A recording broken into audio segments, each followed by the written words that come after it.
घर से बड़ी बड़ी मशीनें आई थी ट्रकों में रखकर, बड़ी मशीनें आई थी घर को तोड़ने के लिए, दीवारें और फर्श के लिए। लखनऊ से बहुत बड़ी मशीन आई थी, सुनार लाया था कि सोने की ईंटें तोलेंगे, लेकिन मेरे पास 3,500 रुपये, अब्दुल्ला के पास 10,000 रुपये और अदीब के पास 600 रुपये और मेरी बीवी के पास 100 ग्राम सोना मिला था। इतनी दौलत थी हमारे पास जिससे हम आधा हिंदुस्तान खरीद सकते थे। मैंने कहा भी उन अधिकारियों से कि आप खाली हाथ वापस जाएंगे तो आपके प्रमोशन में दुश्वारी होगी, आप हमारी दीवारें गिराइए, हमारे तहखाने तलाश कीजिए और मैं आपको लिख कर देता हूँ कि इसके बाद मैं कभी घर नहीं बनाऊँगा, टेंट में रहूँगा और आप पर किसी तरह का इल्ज़ाम नहीं रखूँगा, ना मैं इसके लिए कोई कंपनसेशन डिमांड करूँगा। तो इन हालात में मेरे पास सुरक्षा के लिए गाड़ी खरीदना, सुरक्षा कर्मियों को उसमें बिठालना, उसके लिए ड्राइवर और तेल का इंतज़ाम करना मुश्किल ही नहीं नामुमकिन है अगर सरकार इस सब का इंतज़ाम करे। जबकि सरकार तो बहुत बड़ी चीज़ है, इतना बड़ा देश, लेकिन एक छोटे से आदमी की ज़िंदगी की कोई अहमियत इसलिए नहीं है कि अभी पता चला है देश के एक बहुत बड़े देश चलाने वाले ने ये कहा है कि फलां शख्स मारे गए तो क्या हो गया, छोटी मोटी घटनाएं तो होती रहती हैं। तो अगर मेरे साथ कोई हादसा हो गया तो एक छोटी मोटी घटना के सिवा थोड़ी कुछ होगा। अखिलेश यादव जी से आपकी दूसरी मुलाकात हुई है हाल ही में, तो कुछ ऐसे भी चर्चा चल रही है कि तलखियां शायद अभी कम नहीं हुई, तो स्पष्ट आपका इस पर क्या कहना है? क्योंकि ये आप जो कहिए कह दूं, अगर आपको खुशी होती हो। हम तो आपसे जानना चाह रहे हैं तो आप ऐसा क्यों जानना चाह रहे हैं? वाला है इस तरीके से 2 मुलाकात हो गई चंद दिनों से। भाई अगर मैं रहता होता लखनऊ में, मेरे पास आवास नहीं है, मैं पार्लियामेंट का 2.5 साल मेंबर रहा, एमपी रहा, मुझे आवास नहीं दिया गया। भाजपा सरकार में मैं नेता प्रतिपक्ष रहा, मेरा पद कैबिनेट मिनिस्टर के बराबर था, मुझे कोठी नहीं दी गई। हम लोग, मैं उस वक्त अलीगढ़ मुस्लिम यूनिवर्सिटी में पढ़ता था और LLM का फाइनल सेमेस्टर था, यूनियन का सेक्रेटरी था और स्टूडेंट्स यूनियन का सेक्रेटरी बड़ा आदमी होता था। और इमरजेंसी की जेल में तकरीबन 1.25 बरस में अलीगढ़ और बनारस की जेलों में रहा भी।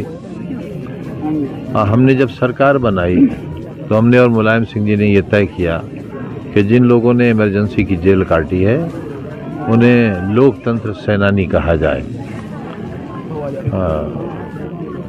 और उसका प्रोविज़न किया, एक कानून बनाया और उस कानून के तहत जितने भी लोग जेल गए थे उनमें ज़्यादातर लोग भारतीय जनता पार्टी जो बाद में कहलाई, और उस वक्त तो जनसंघ थी और RSS थी, उन लोगों को पेंशन मिली। और हमारे यहाँ तो एक ऐसे शख्स को पेंशन मिल रही है, एक ऐसे साबिक नेता को जो स्वाल टांडा से और शहर से लड़ चुके, चुनाव MLA भी रह चुके हैं, उनका बेटा भी MLA है इस वक्त। वो जो रामपुर में तमंचे बनते थे या कंट्री मेड तमंचे बनते थे, देसी तमंचे जिन्हें कट्टा कहते हैं, उन कट्टों के साथ ट्रेन में पकड़े गए थे और DIR में बंद हुए थे, जेल गए थे, अपराधी हैं। उनका बेटा भी अपराध करके ही इलेक्शन जीता है और नकल करता हुआ पकड़ा भी गया था। आज जो नेता है और उसको केंद्र सरकार की सुरक्षा मिली हुई है, ब्लैक कमांडोज उसके पास हैं। तो अब मुल्क तो यहाँ खड़ा है, ऐसे में आप मेरे जैसे आदमी से इस तरह का सवाल करेंगे तो कहाँ सही जवाब मिलेगा आपको। शिरकत के लिए आया हूँ, लेकिन आने में ताख़ीर हो गई। उसकी वजह रास्ते का सफ़र, लोगों की मोहब्बत और शायद अल्लाह का हुक्म कि इस वक्त पहुँचना है। सोचा ये था और तय भी यही था कि खाना दोपहर का खाएंगे, लेकिन वक्त और रिस्क कब, कहाँ और कैसे होगा ये तो कोई और तय करता है।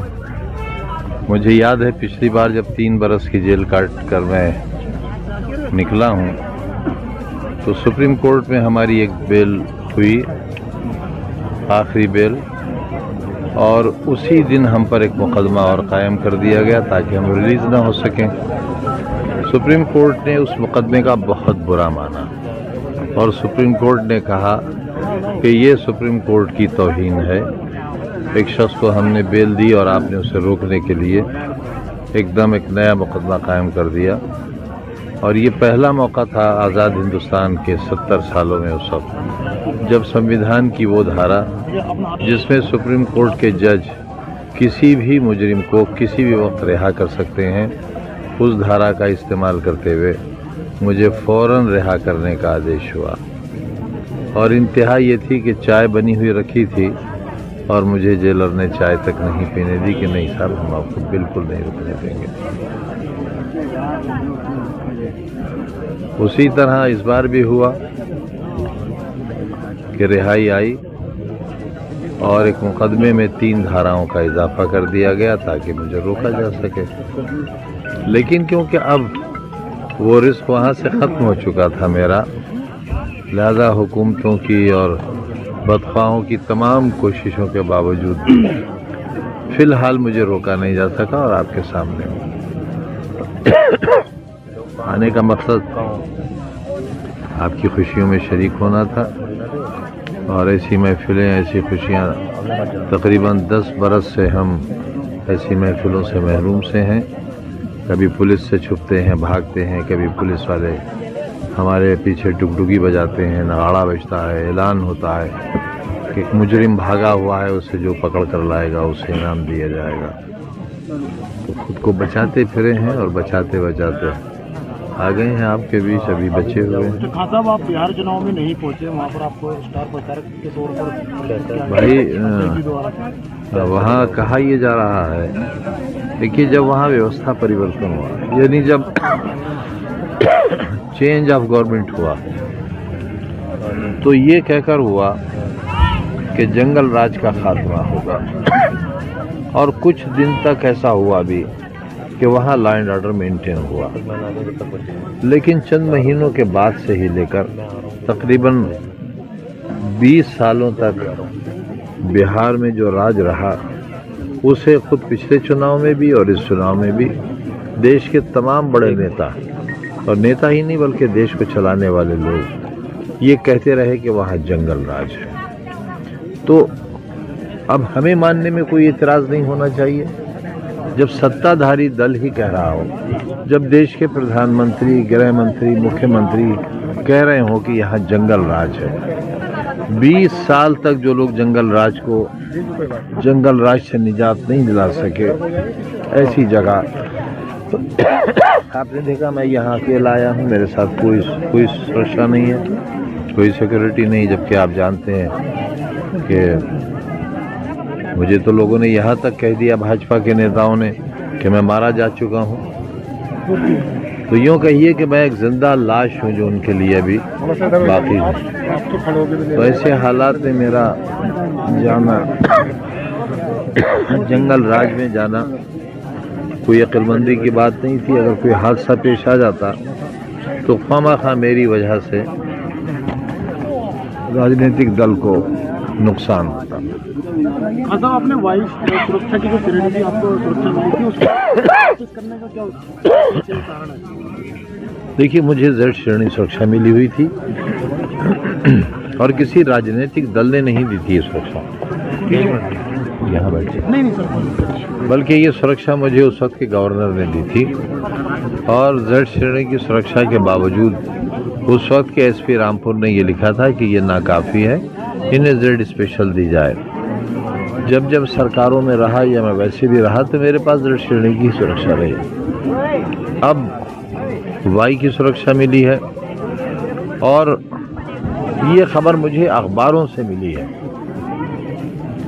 या सोशल मीडिया से या आपके मीडिया से मिली है। मेरे पास किसी भी तरह का गृह मंत्रालय से या पुलिस विभाग से किसी तरह की कोई तहरीरी या ज़बानी सूचना नहीं है कि मुझे कोई सुरक्षा मिली है या नहीं मिली है। जब तक मेरे पास कोई तहरीरी सबूत नहीं आता कि मेरे पास ये सुरक्षा है, उस हद तक मैं वर्दी पहने हुए लोगों को ये कैसे मान लूं कि ये पुलिस वाले हैं, या जो लोग हथियार लेकर आए ये कैसे मान लूं कि मेरी सुरक्षा के लिए हैं। मैं ये क्यों ना मान लूं कि ये मुझे मारने के लिए आए हैं। एक बात। दूसरी ये कि मेरे पास अब माली हालात ये हैं कि मैंने घर बेचने का ऐलान किया है, उसका कोई ख़रीदार नहीं है। ज़मीनें बेचने का ऐलान किया है, उसका कोई ख़रीदार नहीं है। शादी घर बेचने का ऐलान किया है, उसका कोई ख़रीदार नहीं है। वो कहते ये हैं कि आपकी जायदाद खरीद कर हम किसी मुसीबत में थोड़े आना चाहते हैं। इतना दबाव है लोगों पर।